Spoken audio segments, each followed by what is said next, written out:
तो दोस्तों आज के इस वीडियो में हम बात करने वाले हैं सेक्शन 69 ऑफ भारतीय न्याय संहिता। इंडियन गवर्नमेंट एक नया लॉ लेकर आ रही है, भारतीय न्याय संहिता, जो कि पहले इंडियन पीनल एक्ट हुआ करता था। इसमें एक सेक्शन ऐड किया गया है, सेक्शन 69। तो पहले दोस्तों हम सेक्शन 69 को समझने की कोशिश करते हैं कि ये सेक्शन 69 आखिर है क्या। जो कोई कपटपूर्ण तरीके से या बिना किसी महिला से शादी करने का वादा करता है, उसी को पूरा करने का कोई इरादा उसके साथ सेक्सुअल इंटरकोर्स करता है, ऐसा सेक्सुअल इंटरकोर्स जो बलात्कार के अपराध की श्रेणी में नहीं आता है, दोनों में से किसी एक कारावास से दंडित किया जाएगा।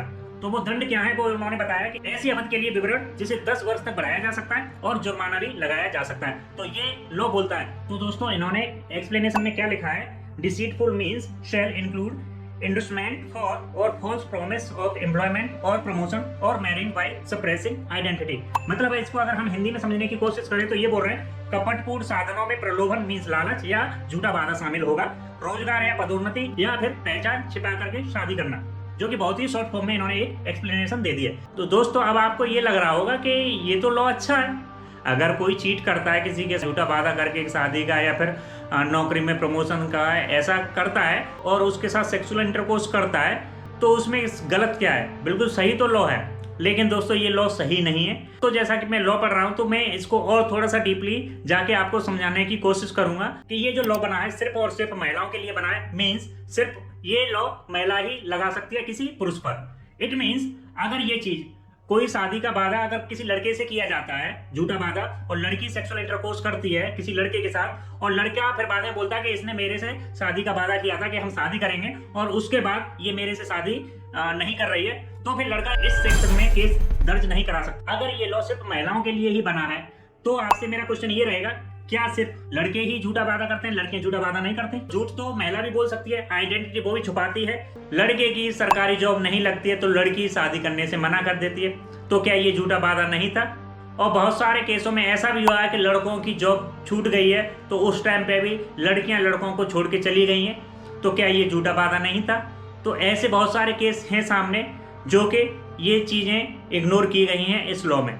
तो प्रॉब्लम दोस्तों यहाँ पर ये है कि कंसेंट और इंटेंट कैसे प्रूव हो पाएगी। इस समस्या को सॉल्व तभी किया जा सकता है जब ये लॉ जेंडर न्यूट्रल कर दिया जाए। अब दोस्तों मैं आपको ये बता दूं कि ये लॉ अपने भारत के संविधान के खिलाफ कैसे जाता है। इसमें भारत के संविधान का आर्टिकल 14 एंड आर्टिकल 15 दोनों की अवहेलना की गई है। वो कैसे की गई है? आर्टिकल 14 में लिखा गया है कि राज्य भारत के क्षेत्र के भीतर किसी भी व्यक्ति को कानून के समक्ष समानता या कानून के समान संरक्षण से इनकार नहीं करेगा। तो आर्टिकल 14 में समानता की बात की गई है। आर्टिकल 15 में क्या लिखा गया है? भारत के संविधान का अनुच्छेद 15 केवल धर्म, नस्ल, जाति, लिंग या जन्म स्थान के आधार पर भेदभाव की मनाही करता है। यह संरक्षित आधारों पर किए गए वर्गीकरणों को प्रतिबंधित करके विशिष्ट स्थितियों में अनुच्छेद 14 के समानता के समान सिद्धांतों को लागू करता है। तो ऐसा आर्टिकल 15 बोल रहा है। तो इट मीन्स इस लॉ को लॉ मेकर्स ने बनाते समय ऐसा कुछ ध्यान नहीं रखा गया है। दोस्तों ये लॉ अनकॉन्स्टिट्यूशनल है, तो ऐसे लॉ को इम्प्लीमेंट नहीं होना चाहिए। अब इस लॉ के खिलाफ हम सबको आवाज क्यों उठानी चाहिए? क्योंकि सबसे बड़ी बात यह है कि ये बहुत सारी फैमिलियों को डिस्ट्रॉय करने वाला लॉ है। बहुत सारी फैमिलियों को बर्बाद क्यों करेगा? कि मान लो कि किसी के बेटे पर ये केस रजिस्टर्ड होता है और वो जो कि लड़का बिल्कुल भी निर्दोष था, क्या उसकी फैमिली पूरी इम्प्लीकेट नहीं होगी उसमें?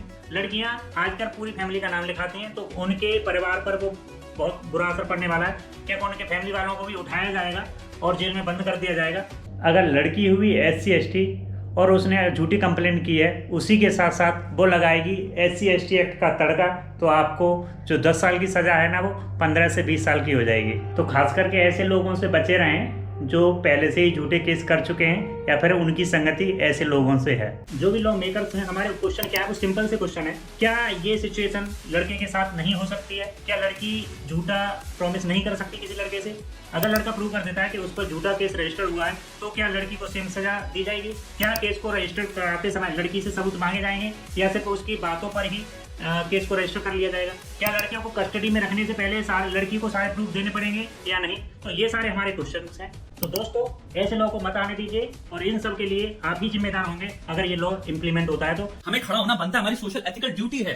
अगर तुम नहीं होगे कल तुम्हारे साथ कोई खड़ा नहीं होगा। फिलहाल के लिए आपसे मेरी रिक्वेस्ट है, मैं लिंक दे दूंगा, पिटीशन है, उसको आपको साइन करना है, और जितना जल्दी हो सके अपने दोस्तों से, फैमिली मेंबर्स को शेयर कीजिए और पिटीशन को साइन करवाइए, जिससे कि हम इस लॉ के खिलाफ खड़े हो सकें और इस लॉ को अपने देश में इंप्लीमेंट ना होने दें। दोस्तों अगर ये लॉ भारत में इंप्लीमेंट होता है तो उसके लिए सिर्फ और सिर्फ आप और आपका परिवार जिम्मेदार होगा, क्योंकि आपको वार्न किया गया था। अपनी आवाज़ उठाइए, और अगर ये लॉ इंप्लीमेंट होता है तो आप सब जिम्मेदार हैं। इस वीडियो को रिकॉर्ड करके रख लेना, सेव करके रख लेना, और मुझसे 5 से 7 साल बाद मिलना। इस लॉ के अंदर बहुत सारे केस, फेक केस रजिस्टर होते हुए दिखेंगे। हो सकता है नेक्स्ट आपका नंबर आ जाए। तो प्लीज़ आपसे रिक्वेस्ट है, इस वीडियो को ज़्यादा से ज़्यादा शेयर कीजिए और जागरूक हो जाइए, और ऐसे लॉ को भारत में आने से रोकिए।